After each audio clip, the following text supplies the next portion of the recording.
안녕하세요. 허승용 회계사입니다. 벌써 2025년 1월이 되었습니다. 1월이 되면 사업자 여러분들이 가장 먼저 떠올리시는 게 있죠. 바로 부가가치세 신고인데요. 올해는 구정 연휴를 고려해서 신고기한이 1월 31일로 연장되었습니다. 벌써 빠르게 준비하시는 분들은 지금쯤 홈택스를 켜놓으시고 어떻게 해야 하지 고민하시는 분들도 많으실 것 같은데요. 세무사나 회계사와 같은 세무 전문가에게 맡기시는 분들도 있지만 직접 신고를 도전하시는 분들도 점점 늘어나고 있는데요. 그런데 직접 신고를 하다 보면 잘 모르겠거나 꼭 실수하는 부분들이 있습니다. 중요한 걸 놓쳐서 세금을 더 내거나 반대로 잘못 신고를 해서 나중에 수정 신고를 해야 하는 상황이 생기곤 하는데요. 그래서 오늘은 셀프 신고든 전문가에게 맡기든 부가치세 신고 전에 반드시 확인해야 할 핵심 사항에 대해서 이야기해 보려고 합니다. 특히 부가치세 신고를 앞두신 분들이라면 이 영상을 끝까지 보시면 큰 도움이 되실 거라 생각됩니다.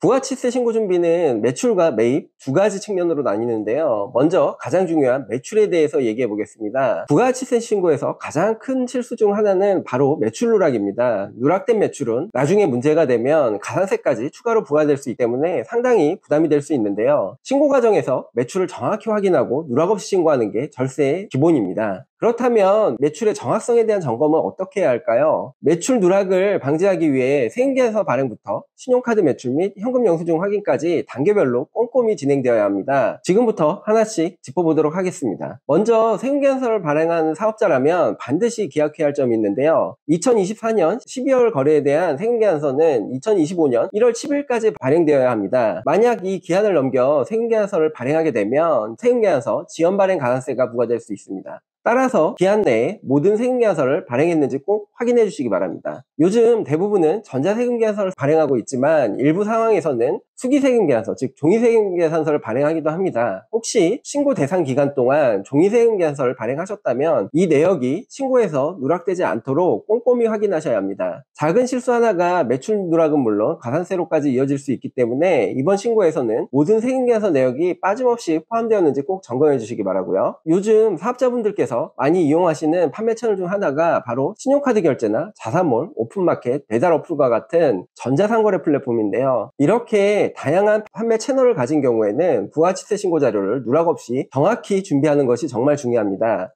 예를 들어 신용카드 매출은 여신금융협회의 자료를 통해 확인을 할 수 있고요. 자사몰은 이니시스나 LG유플러스 같은 결제대행사에서 제공하는 부가치세 신고 자료를 통해 확인이 가능합니다. 오픈마켓의 경우 네이버, 쿠팡, 지마켓 등 각 판매 플랫폼에서 제공하는 부가치세 신고 자료를 통해 매출을 확인하시면 되고요. 또한 음식점이나 카페와 같이 배달 어플을 사용하는 경우에는 배달의 민족이나 요기요 등과 같은 배달업체에서 제공하는 부가치세 신고 자료를 활용해서 매출을 확인하면 되는데요. 하지만 주의해야 될 점이 있습니다. 자료를 집계하는 과정에서 실수로 인해 매출 금액이 잘못 집계되는 경우가 생각보다 자주 발생합니다. 심지어 세무대리인에게 자료를 전달해 신고를 맡기더라도 매출 누락이나 잘못된 매출 집계가 종종 발생하기도 하는데요. 그래서 중요한 것은 홈택스에서 확인되는 자료와 내가 집계한 전체 매출 자료를 비교해서 정확성을 검증하는 것입니다. 특히 홈택스에서는 신용카드, 현금영수증, 판매대행 및 결제대행 매출 자료 조회가 가능하기 때문에 부가치세 신고 전에 최종적으로 홈택스의 내용과 내가 집계한 내용을 비교해보는 것이 반드시 필요합니다. 그런데 홈택스에서 매출 자료를 어떻게 확인해야 할까요? 먼저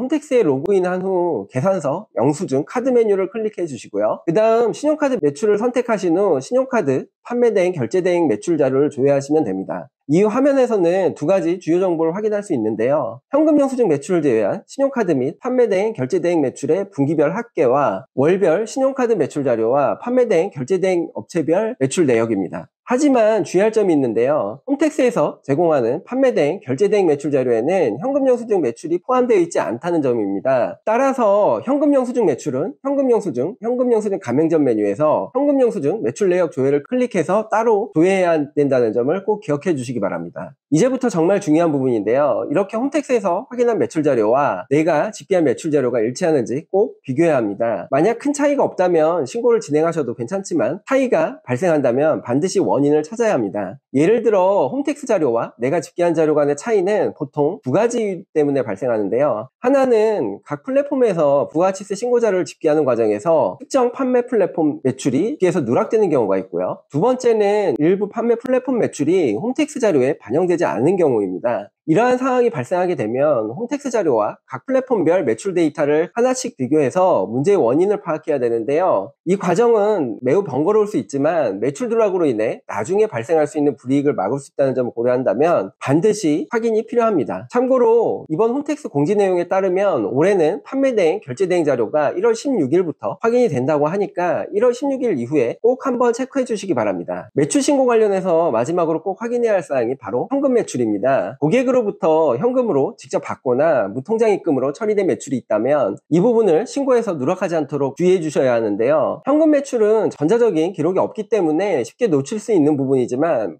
만약에 누락이 돼서 적발이 된다면 나중에 가산세 등의 불이익을 받을 수 있습니다. 특히 주의할 점은 현금 매출 중 현금 영수증을 발행한 내역이 있는 경우에는 집계 과정에서 중복으로 매출에 포함될 가능성이 있습니다. 이 경우 현금 영수증 발행 내역과 일반 현금 매출 내역을 꼼꼼히 분리해서 집계하는 것이 중요하다는 점 기억해 주시기 바랍니다. 지금까지 설명드린 매출 내역의 모든 항목, 그러니까 세금계산서, 신용카드 매출, 판매대행 결제대행 매출, 그리고 현금 매출까지 누락 없이 철저히 확인하셨다면 매출에 대한 신고는 안심하고 진행하셔도 됩니다. 자, 이제 매입과 관련된 내용으로 넘어가 보겠습니다. 부가치세 신고 시 매입세 공제를 받을 수 있는 조건은 무엇일까요? 바로 세금계산서나 신용카드 매입, 지출증빙용 현금영수증과 같은 적격증빙을 받은 경우에만 매입세 공제가 가능합니다. 아무리 사업과 관련된 매입이라고 하더라도 적격증빙이 없는 경우에는 매입세 공제가 불가능하다는 점 꼭 기억해 주시기 바라고요. 따라서 적격증빙 수치는 부가치세 절세의 핵심이 됩니다. 특히 2024년 12월분 거래에 대해서 대금은 지급했지만 아직까지 세금계산서를 받지 못하셨다면 어떻게 해야 될까요? 꼭 거래처에 요청해서 2025년 1월 10일 이전까지 세금계산서를 발급받으셔야 합니다. 만약 1월 10일 이후에 세금계산서를 발급받게 되면 매입세액 공제는 받을 수 있지만 세금계산서 지연수칙 가산세가 부과될 수 있기 때문에 반드시 거래처와의 소통을 통해 1월 10일 전까지는 세금계산서를 꼭 발급받아 주시기 바랍니다. 그런데 만약 현금영수증으로 부가치세 공제를 받으려면 어떻게 해야 될까요? 여기서 가장 중요한 점은 바로 사업자 번호로 발행된 지출증빙용 현금영수증을 수취해야 한다는 것입니다. 하지만 가끔 이런 실수를 하시는 사업자분들이 있습니다. 지출증빙용이 아닌 소득공제형 현금영수증을 발급받는 것인데요. 이 경우에는 부가치세 공제가 불가능하다는 점 꼭 유의해 주시기 바랍니다. 그렇다면 이미 소득공제용으로 발행된 현금영수증이 있다면 어떻게 해야 할까요? 이 경우에도 방법이 있는데요. 홈택스에서 간단히 소득공제용 현금영수증을 사업자 지출증빙용으로 변경할 수 있습니다. 이렇게 변경하시면 해당 금액을 부가치세 신고 때 매입세 공제에 반영할 수 있으니까 꼭 한번 확인해 보시기 바랍니다. 지금까지 말씀드린 것처럼 부가치세 공제를 받으려면 기본적으로 세금계산서나 신용카드 매출전표, 지출증빙용 현금영수증 적격증빙을 꼭 수취해야 하는데요. 그런데 여기서 또 중요한 것이 있습니다. 바로 사업 관련성입니다. 사업 관련성이라는 게 정확하게 어떤 의미일까요? 말 그대로 사업 운영에 필요한 재화나 용역을 매입했을 때만 부가치세 공제가 가능하다는 뜻입니다. 만약 사업과 무관한 지출, 예를 들어 개인적으로 사용할 물건을 구매한 경우에는 아무리 사업자 번호로 적격증빙을 받았다고 하더라도 부가치세 공제는 불가능합니다. 예를 들면 사무실에서 사용할 소모품, 커피 머신과 같은 경우에는 사업 관련성이 인정이 되기 때문에 부가치세 공제가 가능한데요. 하지만 대표자가 자택에서 사용할 물건을 구매하고 사업자 번호로 세금계산서나 현금영수증을 받는다고 해도 이는 개인적 지출로 간주되기 때문에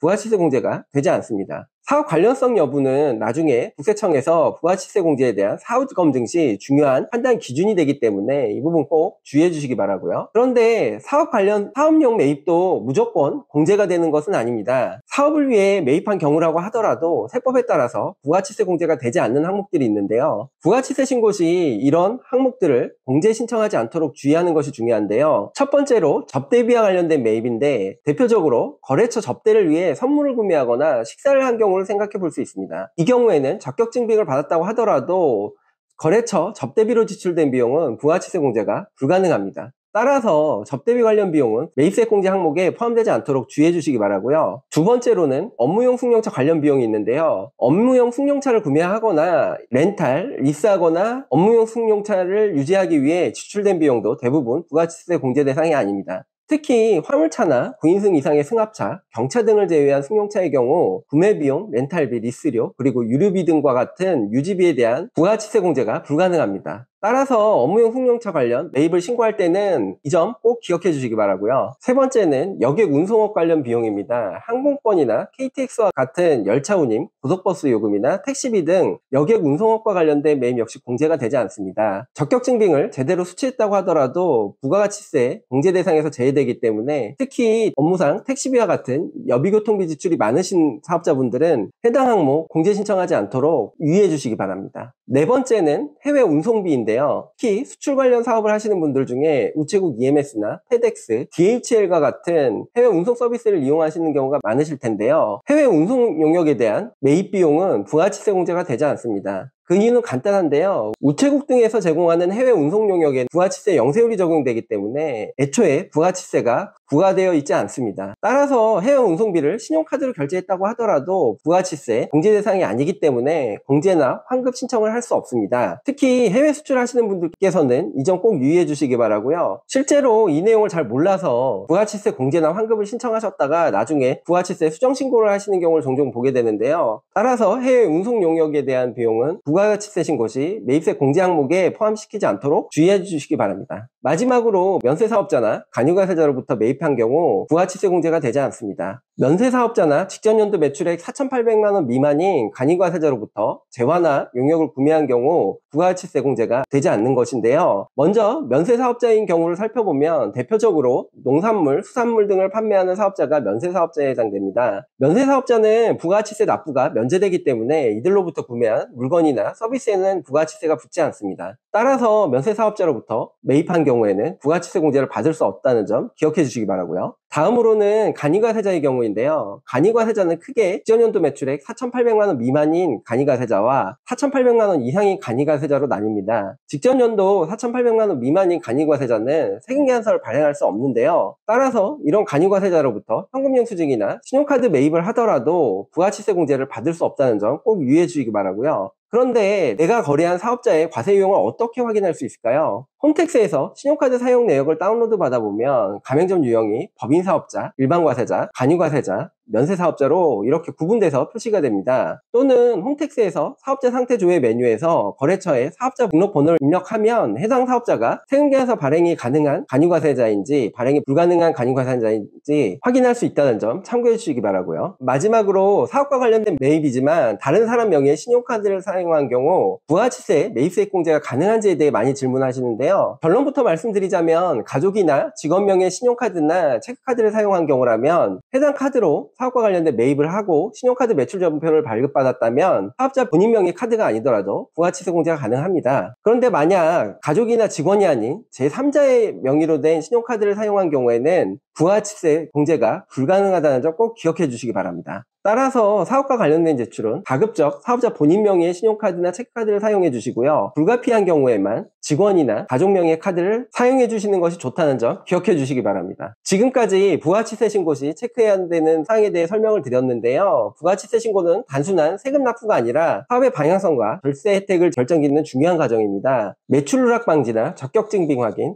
부가가치세 공제 여부 구분 등 기본 원칙을 지키면서 세심하게 준비한다면 불필요한 세금 부담을 줄이고 효율적으로 부가가치세 신고를 마칠 수 있다는 점 잘 기억해 주시기 바라면서 오늘의 영상 마치도록 하겠습니다. 이상 허승용 회계사였습니다. 감사합니다.